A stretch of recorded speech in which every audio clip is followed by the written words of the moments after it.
Shalom saudaraku yang kekasih dalam Tuhan. Bagaimana kabarnya hari ini? Semoga sehat selalu di dalam Tuhan. Kita percaya Tuhan Yesus masih menyertai kita. Ingat dan percaya kita ini saat ini adalah karena kasih karunia Tuhan yang bisa mencukupi segala kebutuhan kita. Kita percaya kita ini adalah manusia yang dimerdekakan oleh Tuhan, dimerdekakan oleh iman, melakukan dengan kebaikan serta melakukan dengan setia dalam Tuhan. Oke, baiklah, di sini saya akan memperkenalkan diri saya. Nama saya Aris Menandar Siburian dari Prodi Pendidikan Agama Kristen, dan saya kuliahnya di Universitas IAKN Tarutung. Di sini saya akan memaparkan dua materi yang akan saya bawa, yaitu tentang definisi teologia dan teologia sistematika.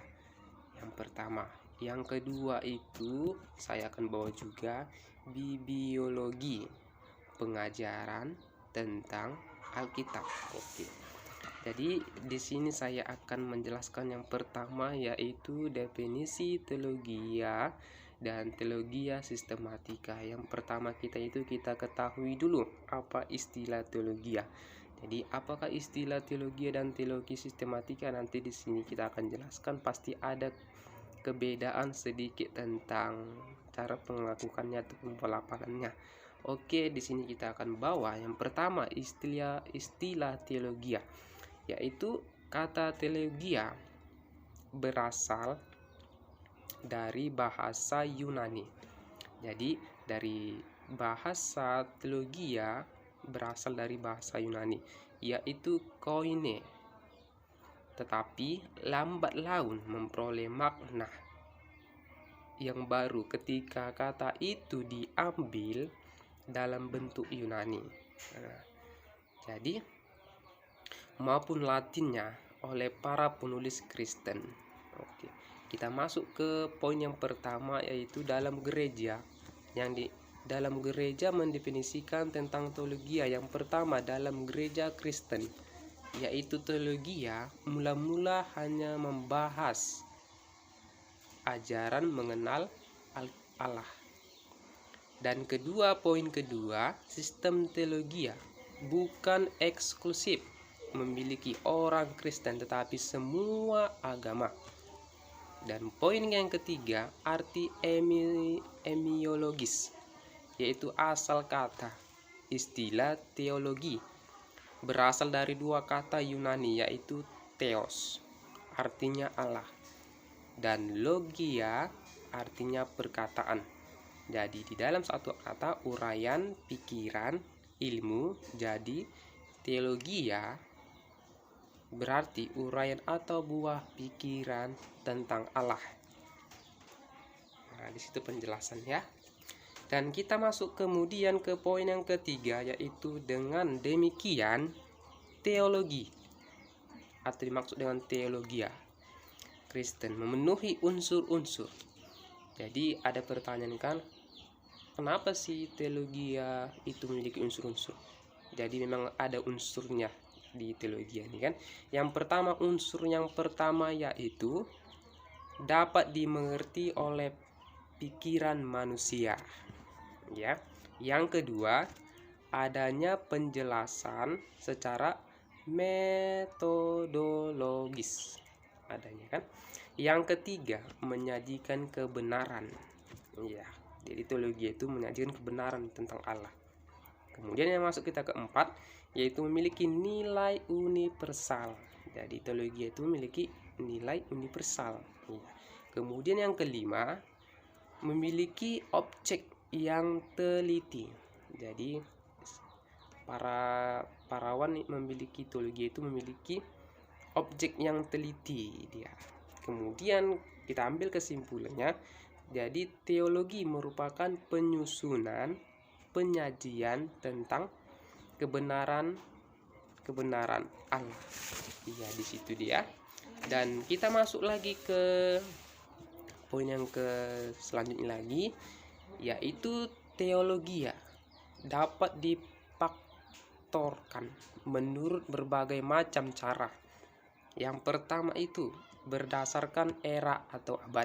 Nah, jadi ada faktornya kan kalau pembuatan teologia itu tentang asal dari perkataan firman Tuhan. Jadi kita masuk yang ke poin kedua itu berdasarkan sudut pandang.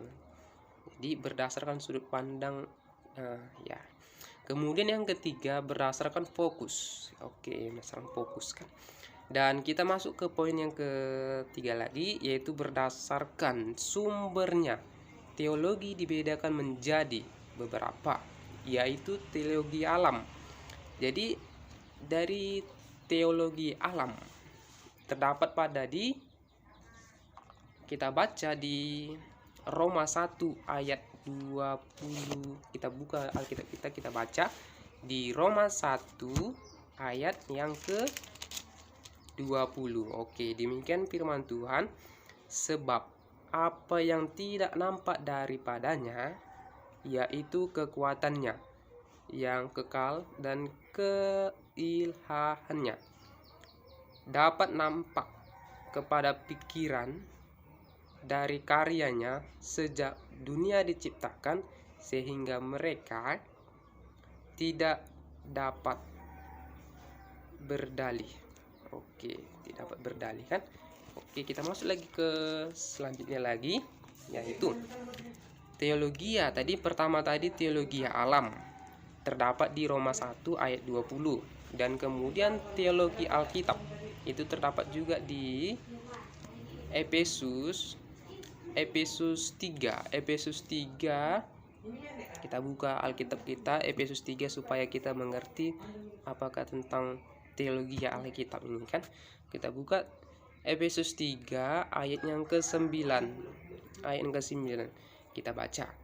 Dan untuk menyatakan apa isi tugas penyelenggaraan rahasia yang telah berabad-abad tersembunyi dalam Allah, ya kan, dalam Allah yang menciptakan segala sesuatu kan, yang menciptakan segala sesuatu. Jadi ada terdapat di Alkitab. Jadi penting kita belajar teologi supaya kita semakin mengenal akan kasih Kristus. Oke.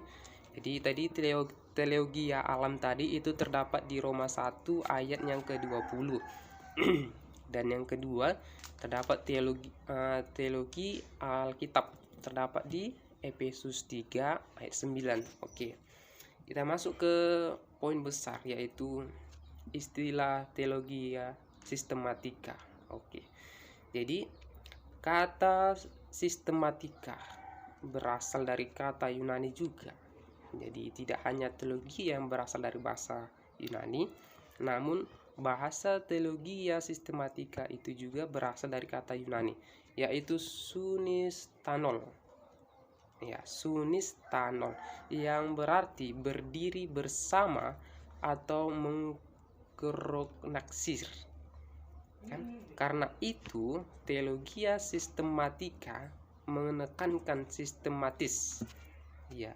Jadi teologi sistematis menekankan sistematis. Nah, itu dia ya. Pengaturan teologi. Nah, ya. Jadi kita masuk ke poin yang pertama tadi. Poin besar tadi istilah teologi sistematika, dan kita masuk ke poin yang kedua, yaitu teologi sistematika. Poin yang pertama yaitu teologi sistematika menghubungkan data tentang pernyataan Alkitab secara menyeluruh, menjadi menyeluruh dia semua untuk menunjukkan gambaran total mengenai pernyataan dari Allah secara sistematis. Oke. Jadi serta teologi sistematika memuat 10 pokok kepercayaan Kristen yang meliputi, yang pertama yaitu teologi proper. Nah, jadi kita masuk ke teologi proper, nanti kita belajar di situ kan. Jadi di sini saya akan memperkenalkan dulu ada beberapa teologi sistematika yang kita pahami. Ya, tapi saya di sini hanya ingin memperkenalkan 10 teologi sistematika itu. Yang pertama tadi teologi proper, yaitu doktrin Kristen mengenai Allah. Jadi disinilah teologi proper inilah yang mengenai seluruh mengenai Allah. Jadi terdapat di teologi proper. Kemudian yang kedua itu bibliologi, yaitu doktrin Kristen mengenai Alkitab. Kan? Yang ketiga kristologi, yaitu doktrin Kristen mengenai Yesus Kristus. Iya. Dan kemudian yang keempat itu ageologi, yaitu doktrin Kristen mengenai malaikat, termasuk tentang iblis dan setan. Iya. Di sini nanti dia akan menjelaskan mengenai tentang si iblis dan si setan. Oke, kita masuk ke yang kelima, yaitu antropologi, yaitu doktrin Kristen mengenai manusia. Jadi mengenai manusia ada juga dipelajari tentang teologi ya. Barang siapa yang mau ingin menjadi fisiologis, di sinilah kita ada pelajarannya. Oke, kita masuk yang keenam itu hermatologi, yaitu doktrin Kristen mengenai dosa yang kecil pun bisa kita rangkum dan kita pelajari di hermatologi ini. Dan ketujuh soteriologi, yaitu doktrin Kristen mengenai keselamatan. Oke, kemudian kita masuk yang ke-8, yaitu pneutologi, yaitu doktrin Kristen yang mengenai Roh Kudus. Jadi mengenai Roh Kudus juga ada di sini tentang ya pneutologis kan. Kemudian kita masuk yang ke-9, ekselogis, yaitu doktrin Kristen mengenai gereja, asal mula gereja. Dari sini ada bisa kita pelajari tentang ekskatologi. Dan kemudian yang ke-10 ekstatologi, yaitu doktrin Kristen mengenai perkara-perkara akhir. Demikian. Jadi demikian paparan saya tentang mengenai teologi dan teologi sistematika. Terima kasih. Kita masuk yang ke tahap yang kedua, yaitu kita akan bahas mengenai bibliologi, yaitu apakah arti bibliologi. Kita sambut kita dengan penuh sukacita di dalam Tuhan. Oke, kita masuk ke pengajaran bibliologi. Oke. Yang pertama, bibliologi, pengajaran tentang Alkitab. Jadi semua unsur Alkitab kita bisa pelajari di bibliologi. Oke, yang pertama dalam garis besarnya yaitu pentingnya mempelajari Alkitab, karena Alkitab sendiri adalah wahyuan dari Tuhan. Iya. Kemudian kita masuk ke poinnya. Alkitab adalah sumber yang sangat penting di dalam kehidupan kita. Karena apa? Karena disinilah iman kita bertumbuh di dalam firman Tuhan. Firman Tuhan bertumbuh dan berakar, yaitu dari firman Tuhan. Orang-orang percaya baik yang baru masuk iman pun maupun yang sudah lama harus mendapat bimbingan firman Allah, karena terus menerus dan sepanjang hidup mereka, agar supaya yang mengenal Allah semakin diperbaharui dalam iman setiap hari. Karena setiap kita membaca firman Tuhan, melafalkan firman Tuhan, itu akan menjadi santapan kita sebagai manusia yang diperbaharui di dalam Tuhan. Dan kemudian kita masuk yang ke poin ke B, yaitu mengapa kita harus mempelajari Alkitab. Banyak sumber kita mempelajari Alkitab. Yang pertama, poin pertama itu sebab Alkitab adalah Allah sendiri pengarangnya. Allah sendiri pengarang Alkitab ini. Yang kedua, sebab berulang-ulang Allah memerintahkan ya. Kita masukin ke poin kecil lagi. Janganlah engkau lupa memperkatakan kitab Taurat, dan renungkanlah kitab firman Tuhan itu pagi dan siang dan malam, supaya kita berjaga-jaga dan supaya kita tidak terjatuh ke dalam dosa yang sama. Itu terdapat di Yosua 1 ayat yang ke-8. Kemudian kita masuk yang kedua, yaitu bertekunlah. Jadi di sini kita dituntut supaya bertekun di dalam Tuhan, yaitu terdapat di 1 Timotius 4 ayat 13, supaya kita bertekun di dalam Tuhan. Dan kemudian yang ketiga, yaitu manusia tidak dapat hidup dari roti saja. Jadi tidak dapat dari roti saja, kita tidak bisa makan dari makan kita saja, namun kita pun perlu mengonsumsi, yaitu firman Tuhan. Dan itu terdapat juga di Matius 4 ayat 4. Kita masukin ke poin ketiga. Poin besar yang ketiga yaitu sebab Alkitab adalah tuntunan bagi kehendaknya yang mulia. Orang-orang berdosa menerima keselamatan lewat firman Allah. Itu dia ya. Terdapat di Roma 10 ayat 13 sampai 17. Itu dia menerima keselamatan dari Allah. Yang kedua itu orang percaya disucikan oleh firman Allah. Jadi orang yang sudah berdosa dapat disucikan dari firman Allah supaya kita lebih dekat akan kasih Kristus. Itu terdapat di Yohanes 17 ayat 7 ayat 17 dan 1 Petrus 2 ayat 2. Oke, masuk yang keempat. Sebab musuh kita adalah setan. Sudah membacanya. Kemudian yang kelima, sebab Alkitab adalah jawaban yang sempurna. Kenapa dibilang jawaban yang sempurna? Inginkah kita ingin sukses, kita percaya dan kita tekuni Alkitab kita supaya kita semakin dekat sama Tuhan. Kemudian dapat yang ketiga, yang C, yaitu pengertian emiologis dan biologis. Iya, jadi emiologis asal kata istilah biologi, berasal dari dua kata Yunani yaitu bibliolo atau biblia, jamak artinya buku dan logos artinya perkataan. Jadi diuraikan perkataan, pikiran dan ilmu. Dan kita masuk ke yang ke D, yaitu pernyataan Allah dan wahyu Allah. Jadi definisinya di sini adalah pernyataan Allah adalah terjemah dari kata Latin yang dari berkata bedanya revelation. Jadi pernyataan Allah secara umum adalah suatu tindakan Allah yang baik itu perlu perbuatan maupun kata-kata yang adalah inisiatif Allah sendiri untuk membuka dirinya agar menjadi ciptaan yang dapat mengenal dan menciptainya. Oke. Dan kemudian kita masuk ke poin ketiga, pentingnya penyataan. Jadi penting penyataan. Hakikat manusia memerlukan penyataan ilahi. Hakikat Allah Tritunggal menghendaki penyataan dirinya. Ya kan? Maksudnya yang poin ketiga itu pernyataan umum dan pernyataan khusus. Pernyataan umum tujuannya untuk menyatakan kemuliaan Allah, kuasanya dalam alam semesta, keunggulannya, kebaikannya, kecerdasannya, kebenarannya, dan hasil anugerah umum, dan mempersiapkan manusia kepada anugerah khusus melawan inisme yang menolak keberadaan Allah yang pakai dosa manusia. Jadi itu tadi yang pernyataan umum dan pernyataan khusus. Dan pernyataan khusus yaitu terdapat juga tujuannya Allah menyatakan kehendaknya dan perjanjian keselamatannya dalam Yesus Kristus. Dengan demikian dengan antara hubungan Allah dengan manusia.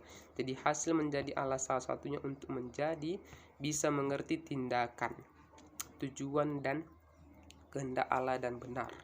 Ia menerima kabar keselamatan dan Yesus Kristus mendapatkan kesempatan untuk kembali bersekutu dengan Allah. Dan kemudian kita masuk yang ke E, penglihatan inspirasi. Ya. Pentingnya penglihatan itu dibutuhkan meneguhkan penyataan, dan jika Allah telah menyatakan dirinya tapi rekamannya penyataan tidak dilakukan dengan akurat, maka penyataan Allah terus dipertanyakan. Jadi penglihatan jamin akurat dalam definisi. Dan itu pun terbagi juga, itu definisi unsur ilahi, ya kan? Kedua unsur manusia, yang ketiga hasil kepengarangan, yang keempat pengilhaman. Oke. Dan bukti-bukti inspirasi itu adanya kemampuan manusia berpikir. Oke. Dan kita masuk ke poin keempat, yaitu bukti dalam Alkitab. Jadi ada bukti dalam Alkitab kan. Yang pertama Allah sendiri yang memberi perintah untuk menulisnya. Dan itu terdapat di Keluaran 17 ayat 14. Dan kedua itu para penulis secara sadar memberikan otoritas terhadap tulisannya sebagai firman Tuhan.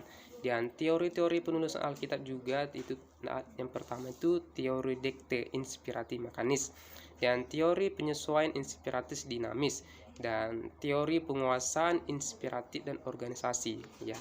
Jadi bagaimana sih langkah-langkah penulis Alkitab itu kan? Jadi ini dia, kita masuk ke langkah-langkahnya. Jadi langkah-langkah Roh Kudus menggerakkan penulisan Alkitab. Yang pertama itu Allah telah memilih dan menyediakan si penulis. Jadi Allah telah menyediakan dulu si penulis itu kan. Maksud yang kedua, Allah memilih si penulis sebelum dilahirkan. Jadi sebelum dilahirkan dia sudah Tuhan memilih, harus kamu yang menulis ini, itu dia kan. Kemudian yang ketiga, Allah menempatkan mereka pada situasi yang tepat, jadi bukan sembarangannya dia, situasi yang tepat dia kan. Dan keempat, Allah kadang memilih pengalamannya yang panjang, memiliki pengalaman yang panjang kan, dari mulai orang jahat, dari mulai jahat sampai dia benar-benar ke jalan Tuhan. Dan kesimpulannya, kita ambil kesimpulan yang pertama itu, bahan tulisan yang beraneka ragam ini menunjukkan bahwa Allah kadang-kadang mewahyukan secara adikordati dan langsung adanya mengizinkan para penulis untuk menyusun pesannya. Yang H, kita masuk yang ke H, otoritas Alkitab. Jadi ada otoritas Alkitab, yaitu kewibawaan atau dikenal authority. Ya, yang kedua itu inerensi ataupun dengan inereksi. Nah, yang ketiga kejelasannya, preskriptifnya, ada kejelasannya tentang penulisan Alkitab ini kan. Yang keempat keperluan mutlak atau necessity. Iya. Yang kelima kecukupan sukupti. Itu dia. Dan yang keenam kesatuan unity. Ya, disitulah dia ya. Dan kita masuk yang ke terakhir, yaitu imunisasi.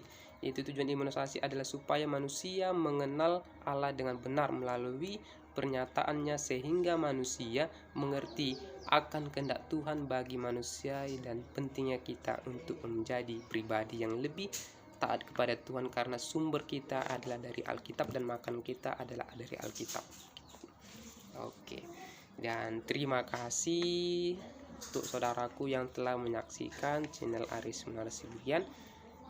Maaf kata jikalau ada kata salah ataupun dalam pengucapan saya, mohon maaf, karena saya adalah mahasiswa untuk menjadi supaya lebih baik lagi. Dan terima kasih, shalom, Tuhan Yesus memberkati.